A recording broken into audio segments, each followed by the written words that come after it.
They're conflicted. I like him very much as a person, but sometimes even good people do things they shouldn't do. I've read the report. I'm not the judge in the case. I'm not the decision maker in the case. I think it is accountability mechanisms working, and they should work, because it's not acceptable in the FBI or the Justice Department for people to lack candor. It's something we take really seriously. Really? Fox News contributor and Speaker of the House Newt Gingrich was watching that with all of us as Jake Tapper did his interview yesterday. So he's disappointed as number two. Sometimes good people lie. No, look, you have to watch his face.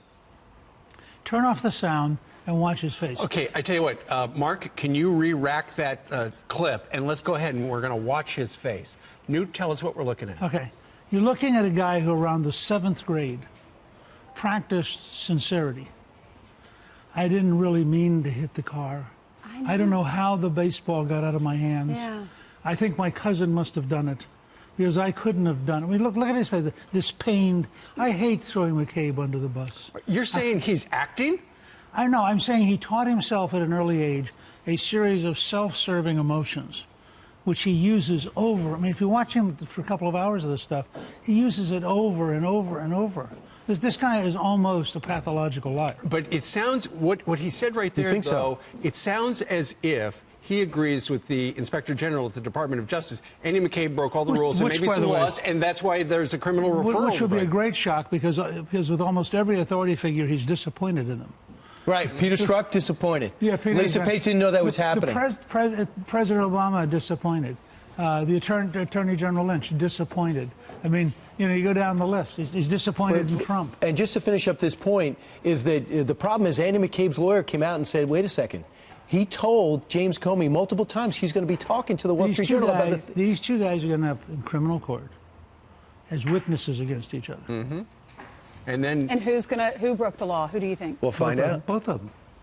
I mean, I just did a piece for The Hill yesterday pointing out the top two people at the Federal Bureau of Investigation are both people who broke the law.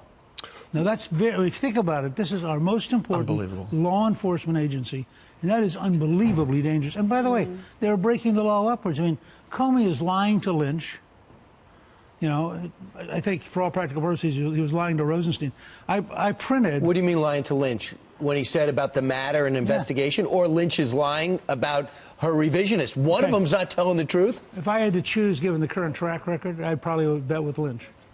But if you look at it, I mean, I urge everybody to just go Google Rosenstein's report on Comey, which Trump... I mean, this is one of Trump's real mistakes. Trump should have done nothing for 3 days. He should have gotten that report, released it, been horrified. Let the Sunday talk shows deal with the report. Rosenstein's report ends by saying, we'll never be able to fix the FBI as long as Comey is here. Now, at that point, you know, what do you think the President of the United States ought to do? Then the IG report, which I also recommend people read, but it's longer.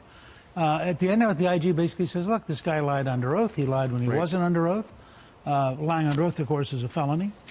They would have found out if Hillary Clinton won. Well, we would know nothing. If Hillary Clinton had won, we'd know nothing about the depth of corruption at the top of the Justice Department. What's your opinion about what's happening with Pompeo? He was good enough to be the CIA director, but not good enough to be Secretary of State. I think the president should start going into every state that has a Democratic senator and lead a patriotic pro-American rally that says what the Democrats are doing in the Senate is destructive of the United States. You look at the total number of people they have bottled up, the ambassadors, the various appointments, the degree to which the president's running the government with about 1/3 of the people he ought to have. You look at what they're doing to Pompeo, first in his class at West Point, first in his class at Harvard, brilliant guy. You know, Hillary Clinton gets through, the Republicans aren't partisan. She wins with an overwhelming vote. That's what Brian said. Two voted no. Yeah. John Kerry gets through. And how about what our country's going through with Syria, with North Korea, with China? But I think somebody's got to say, Chuck Schumer today puts the Democratic Party above the United States of America, and his colleagues Where's Mitch McConnell on this? Mitch McConnell's got to be outraged. He could get a camera wherever he wanted. Why does the president always have to do this? He's the majority leader. McConnell doesn't have nearly the capacity in the media that Donald J. Trump has. And you could use some help. I mean, the one thing I think McConnell ought to do is say we're not going home until every single nominee is approved. And I mean literally 7 days a week for as many weeks as it takes.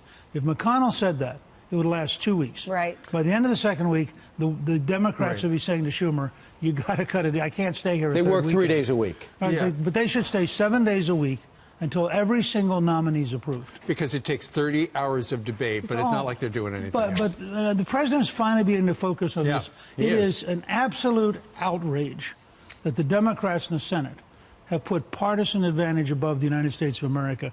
And I think that we ought to call them on it.